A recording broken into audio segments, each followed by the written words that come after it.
बच्चों, कैसे हैं आप सब?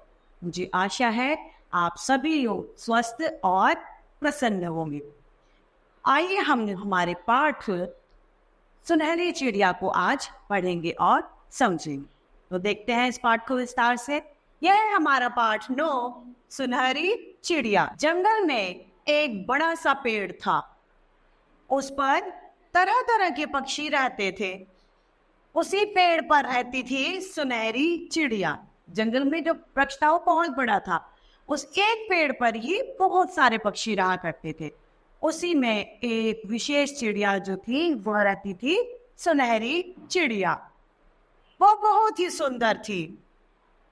वह दूसरों के साथ अच्छा व्यवहार करती थी, इसीलिए सभी पशु पक्षी उसे बहुत पसंद करते थे। अब वह क्या थी, उसकी विशेषता थी कि उसका व्यवहार बहुत अच्छा था। वह किसी का भी अहित नहीं सोचा करती थी। उसके व्यवहार में मधुरता थी।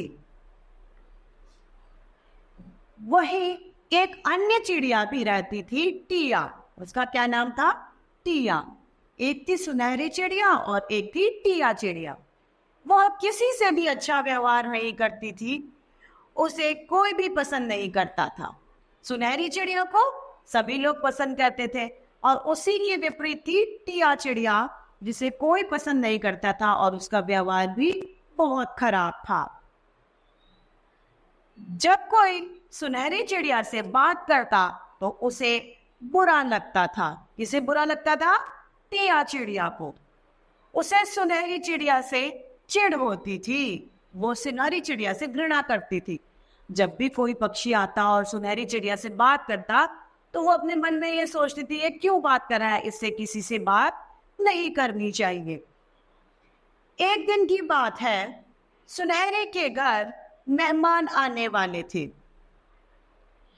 टिया को इस बात का पता चला।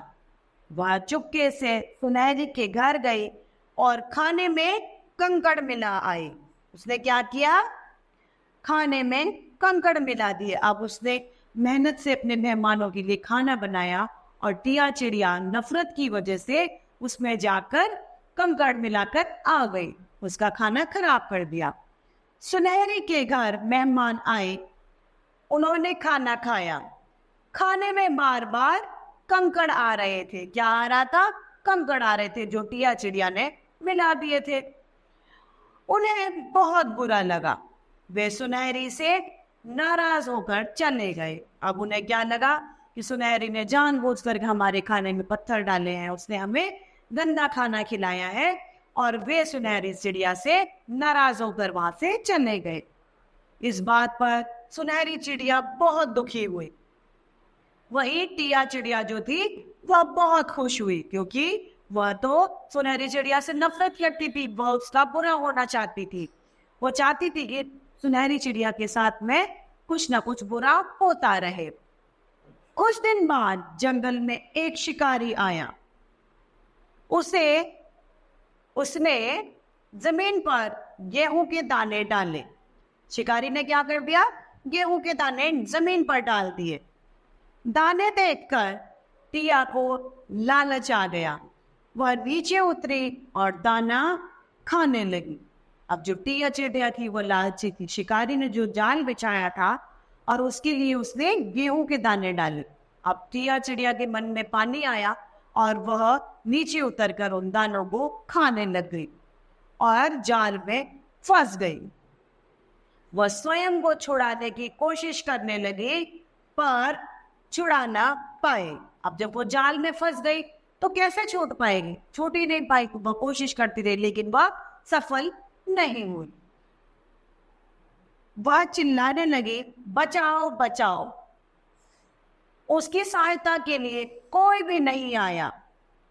जब वो उसका व्यवहार ही अच्छा नहीं था तो उसकी सहायता के लिए कोई आना पसंद ही नहीं कर रहा था और कोई नहीं आया। तभी उसकी आवाज सुनहरी चिड़िया ने सुनी।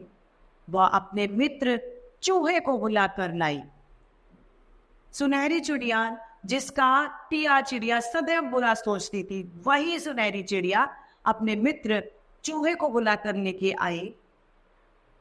दोनों ने मिलकर टिया का जाल को काट दिया और उसे जाल से छुड़ा लिया। टिया की आंखों में आंसू भर आए, क्योंकि उसे एहसास हुआ कि जिस सुनहरी चिड़िया का मैं सदैव बुरा सोचती हूँ, आज उसी ने मेरी रक्षा करी। उसी की वजह से ये जाल कट पाया और मैं आज जीवित बच रही हूँ। उसे शर्म आ रही थी कि उसने सुनहरी को धन्यवाद कहा, फिर अपनी गलती के लिए माफी मांगी। अब वे दोनों सहेलियां बन गई। उसे अपने अंदर एक घृणा होने लगी कि मैंने इसके साथ में इतना गलत किया और फिर भी यह मेरे आज इतना काम आई। उसने उससे क्षमा मांगी, माफी मांगी और कहा आगे से मैं ऐसा कभी नहीं करूंगी, और वो दोनों अच्छे मित्र बन गए। तो हमें भी बच्चों इस पाठ से सीखना चाहिए कि हमसे अगर कोई गलती हो भी जाए तो हमें कभी भी क्षमा मांगने में हिचकिचाना नहीं चाहिए। इस तरीके से हमारा ये पाठ सुनहरी चिड़िया समाप्त होता है।